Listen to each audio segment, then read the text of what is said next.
it is my honor to introduce you to my friend, Jackson Bajheera-Day on the Blizz couch. What's up, man? Hey, it's good to be here. It's like I was saying, it's actually good to sit down a little bit. We've been quite busy today with the World of Warcraft Arena World Championships. Today was the grand finals. Splice, right? Splice took it. They're our first ever back-to-back BlizzCon champions. Oh, wow. It wasn't an easy battle. Method from North America pushed them right to the brink. It could have gone either way, but Splice took it. What comp did they win with? So one of the fun things about the way the game works now is the rule set is if you win your first game, you have to declare your composition, and the enemy team gets to counterpick you. Ah. And even though Splice ended up winning the first match, allowing Method to countercomp them, Method ended up winning 2 back-to-back games, which I'm getting to the answer to your question. I was going to say, sounds good. Right.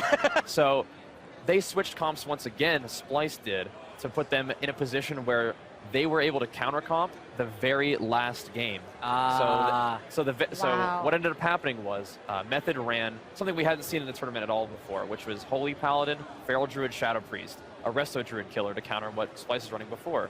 Splice was able to counterpick with a team comp that got Method into the finals, the Enhancement Shaman, Demonology Warlock, Holy Paladin, and it was still a really close game despite being able to pick a composition that did well against Method.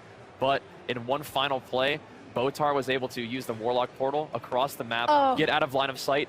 Dots were ticking on his health bar, brought him down to like a sliver of 2% health, was able to heal himself up, and they did a counter push and were able to kill Sea-Doo. I just got goosebumps. I love watching WoW Arena so much, and congrats on hosting and everything for it. Oh man, it's been a blast. I'm super pumped that I was able to do it again this year. We've been fortunate enough to move towards getting our own new house here out in California. Yes, congratulations. Tremendously exciting, but obviously that does come with certain dates that you have to hit, so we ended up missing a lot of the tournaments throughout the year in terms of being able to host, but they wanted me back, and I was thrilled to be back, so it was an awesome time. Well, I mean, BlizzCon is basically the World Series of everything, which is awesome. I'm actually excited to dig into the Legion PvP stuff. Absolutely. Because listening to the panel, I have sort of stayed back from the PvP, but the fact that he was like, yeah, we can track.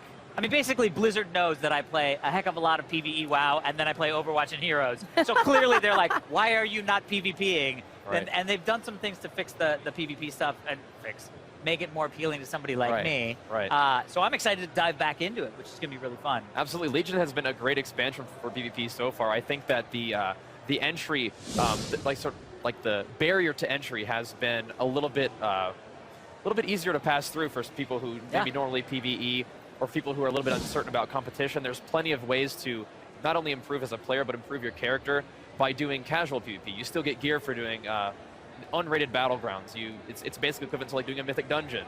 So if you complete a battleground and you win, there's a chance that you get a nice piece of gear. That's around entry-level mythic equivalent. So and then one of the other fun things is about the gear is that the gear that you get through PvP is usable in PvE. It's still effective. Same thing with PvE. I'm mostly a PvP player, but I've had a lot of fun doing PvE this expansion, and it allows me to carry the heroic gear that I've gotten through raiding into PvP, seamlessly, which is awesome. Well, and also artifact. I mean, we were just talking about the artifact skins.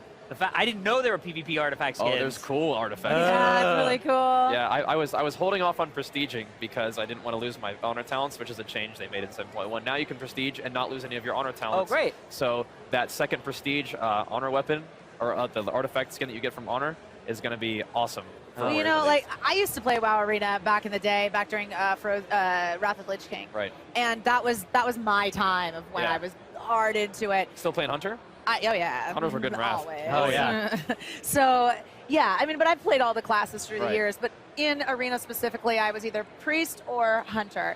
And I just haven't done it in a while because I haven't had the time. But I have a lot of friends who will ask me, like, I want to do it, but they're afraid a little bit about getting into PvP. So what would you say to our audience out there that does PvE, they do the raids, they're hardcore in raiding? How would you say to a beginner, this is the way to introduce yourself to PvP? So if you are doing dungeons, if you consider yourself a PvEer, you're familiar with raiding, you know how to work together, and you know how to play World of Warcraft.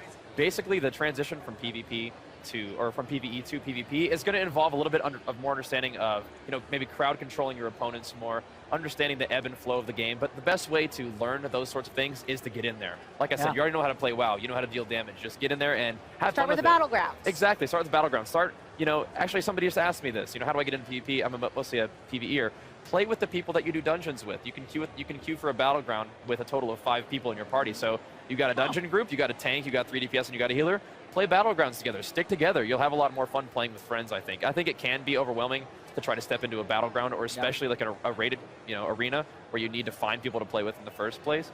Just queue up with your friends and have fun with it first. And then once it's easier to get better when you're having a good time. Absolutely. I mean, and you're very lucky because you are married to a Warcraft player as well with Warcraft Gen. So what's it like for the two of you guys playing together? Does she PvP as well? When I can get her to. She gets, so she's the sweetest woman in the whole world. But she gets a mean streak when she PvPs, so you better watch out. But the thing about that is, I tried to have her heal me at first, but I stress her out because I play a warrior and I'm a bit of a psychopath. So if I see a big group of enemy players, that's where I'm going, which is not always intuitive. If you see a big group of PvE mobs, that might be something that you want to avoid. For me, I'm heroic leaping in there, blade storming, and that freaks Jenny out a bit. So what we've done recently was we've had her switch over to a damage dealing class. That way we can both attack, and it's a stress-free situation for her. So that's another thing is, if you want to have somebody, if you're trying to get your friends into PvP, try to find a way to make it fun for them as well. All right, man. Well, before we let you go, let's have you hit us with the flex for all your fans. Oh, absolutely.